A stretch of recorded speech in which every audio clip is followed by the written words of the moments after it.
All right, guys. So I've told you numerous times that first off and foremost, I do not advocate running from the cops. That's just something I don't do. I mean, it's dangerous, it's silly, it's senseless, it's dangerous to yourself, the officer, and then of course pedestrians around you.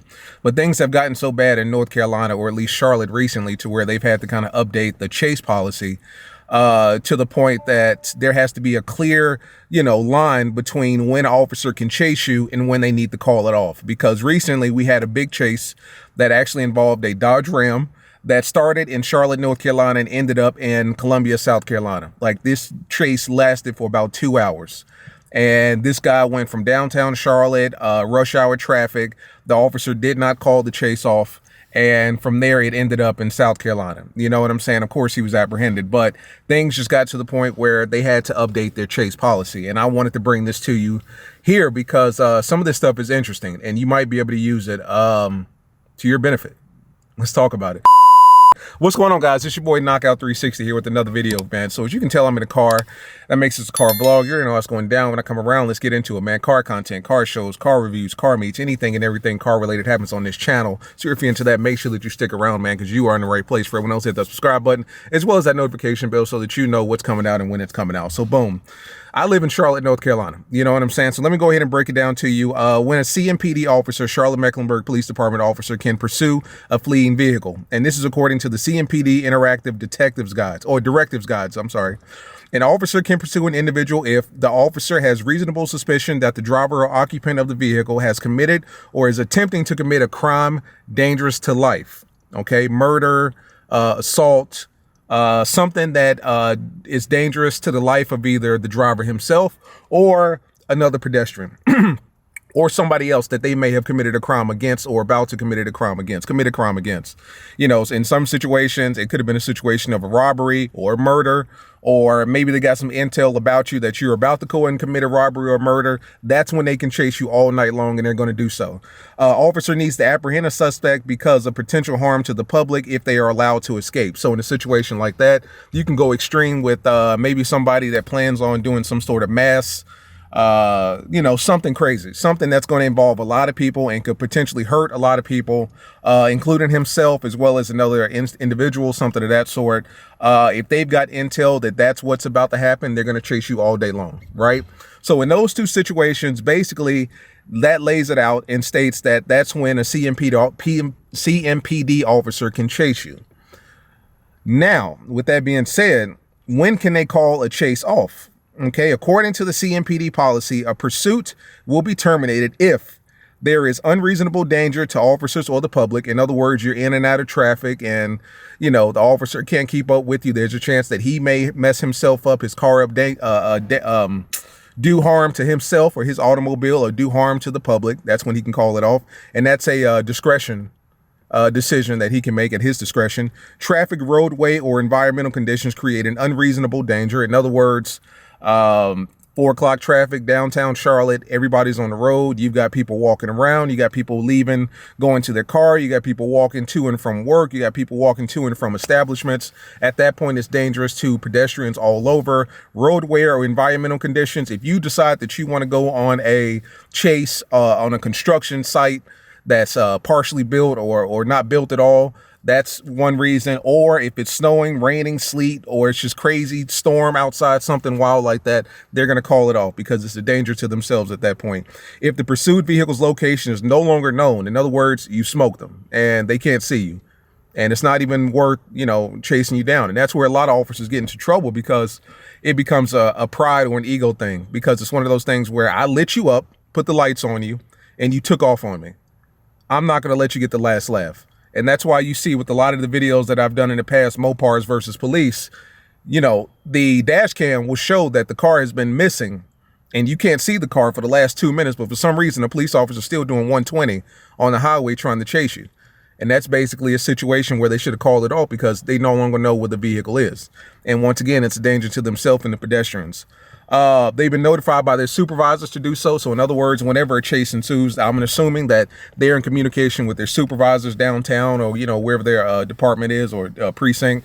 And their supervisors basically say, hey, listen, call it off. It's not worth it. It's a simple traffic violation. Let them go. You're chasing a Hellcat Charger. You don't have a chance. Let it go.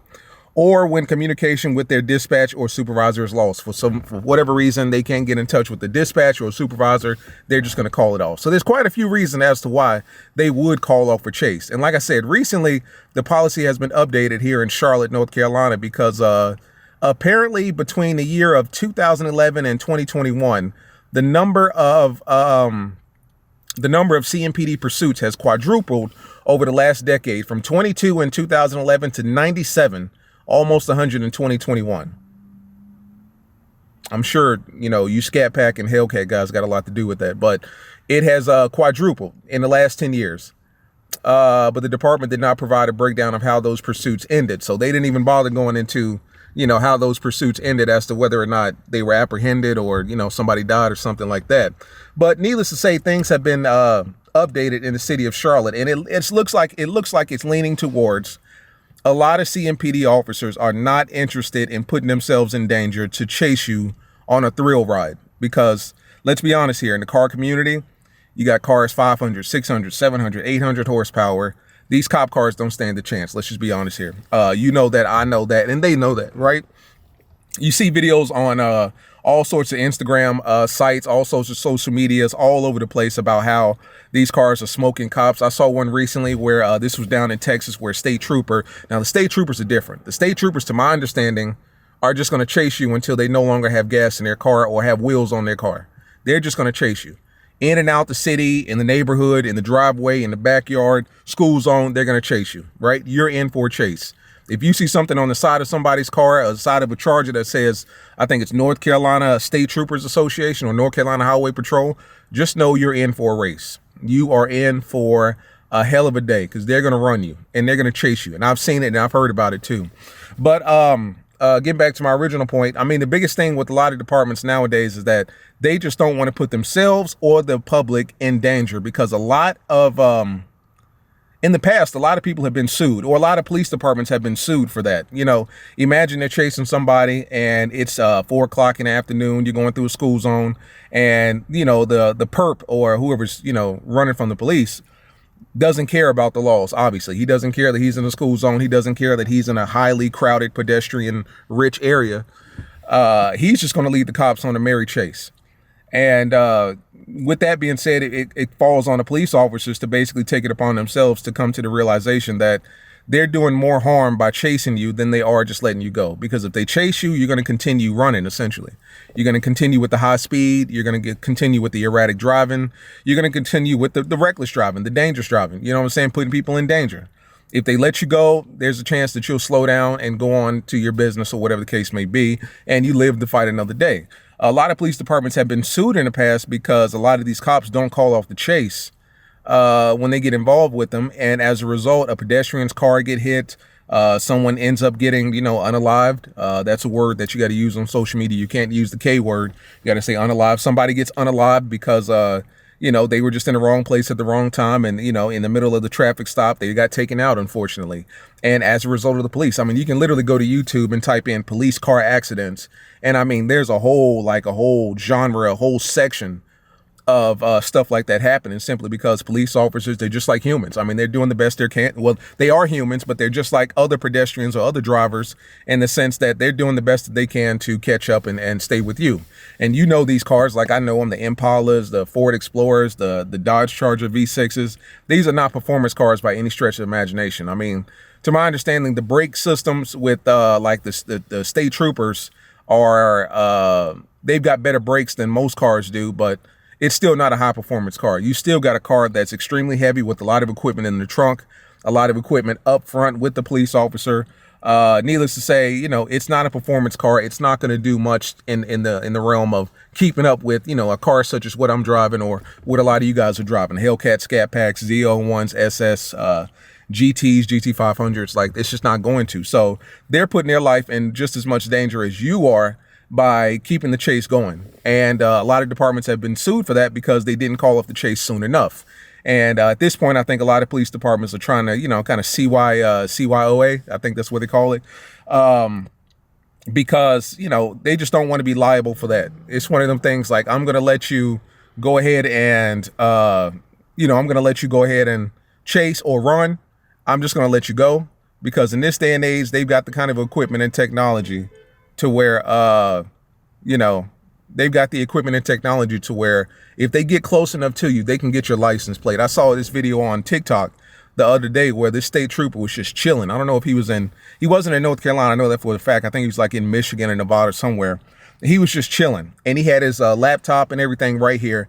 And his laptop has some sort of software, some sort of device on it to where it was just reading license plates. I mean, these cars were coming 30, 40, 50 miles an hour, and every single one of them, license plate, like the picture of the license plate. And then it was decoded to the actual numbers, alphanumeric numbers and letters over on the other side. So they have the technology to get you. It's one of those things where I'm not even going to bother chasing you. If I can get close enough to you and get your license plate, I've got everything that I need. I'm going to call the chase off, and then I'm going to have the sheriff's department show up at your house first thing in the morning tomorrow. You know what I'm saying? Because you ran from police. And that's what a lot of cops are doing nowadays who have that technology. Unfortunately, not every department, or fortunately, not every department has that technology, so they can't rely on it. Some cops have to use good old-fashioned cop work and chase your ass down. And I know that they don't want to, but they do.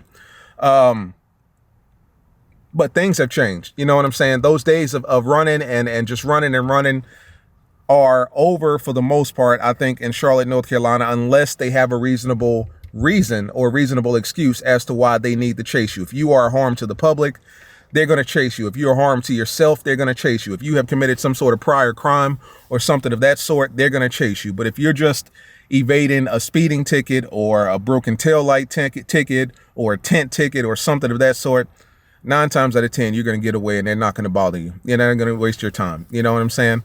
But like I said, you may be able to outrun the cop. You'll never be able to outrun a helicopter. I've heard so many people say that. Oh, you can outrun the cop all day long, but you're never going to outrun the helicopter. That's very true. And you're never going to outrun the software that they're using to get your license plate. You know what I'm saying? So just be mindful of that. I'm not telling you guys to run, certainly not advocating it. I don't do that shit on my channel. I don't do that shit with my car. But I'm just saying a lot of departments are laxing up. You know, they're taking a more of a backseat approach, which makes perfect sense because it keeps everyone safe and it keeps everyone from being liable for lawsuits. You know what I'm saying? With that being said, that is not every police department. There are some police departments in this world they're going to chase you until their wheels fall off, you know, or yours fall off. So don't think for 1 second that applies to police departments all over the world. It doesn't, but a lot of police departments are taking that stance where they have a no chase policy. To my understanding, with motorcycles in the state of North Carolina, except for a state trooper, once you take off, they're going to let you go because you're obviously at risk to yourself first and foremost because you're on 2 wheels. And you could fall off at any moment. And then that becomes, I guess, a liability to the police department. Like somehow or another, they could be sued for that. Let me brighten you guys up just a little bit. Yeah. But you can somehow be sued. They can somehow be liable for that legally. So as soon as you, as a motorcyclist, decide to take off, 9 times out of 10, they're going to chill unless it's state troopers. State troopers got nothing to do but chase you all day and night long. So you might... You know, it might behoove you to go ahead and take that small L because that small L may be something as simple as a tent ticket, which to my understanding is like $180, $200, or a what do they call it?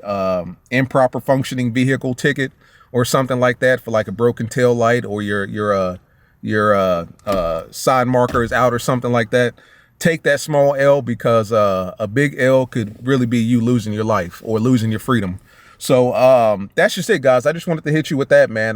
You know, there was a big police chase that just took place here a couple weeks ago. And like I said, it started in Charlotte, ended up in South Carolina. And along those lines, I think between that, you know, CMPD decided they want to kind of update their chase policy in the city, that is. Now, that's just the city. That's not the state. You know, that's not every other city outside of Charlotte. That just happens to be Charlotte. And I know a lot of your departments are doing the same thing where they're updating those things as well. Dig this stuff right here. Look at the dash cam, bro. So I'm sitting here filming and I got a view of what's behind me. I love that. You know what I'm saying? Shout out to Blackview DRX, DR900X. Use my code Knockout360 for 10% off. And if it's over $200, you get free shipping. So there, I've got it in the front, and then you can see in the back, it's right there as well. I'm not sure if you can see that, boom, right there.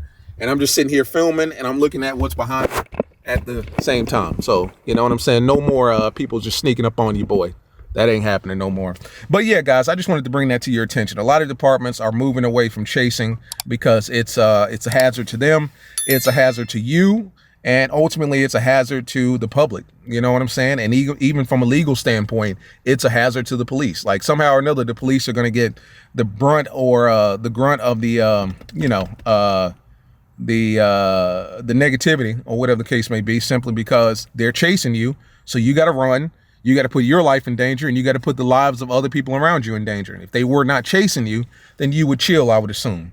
So, you know, just be mindful of that, guys. Like I said, take that small L, pull over, you know what I'm saying? Go on about your day. Take that $100, $150, $200 ticket. Don't try to, you know what I'm saying? Don't try to be Transporter. You're not Jason Statham from Transporter. You know, you're not. You're not Paul Walker or Vin Diesel from Fast and the Furious. You know, take that L, live to fight another day. You'll be cool. You know what I'm saying? But as always, guys, it's been your boy Knockout. I'm going to go ahead and get out of here, man. I'll see you in the next one, man. Peace.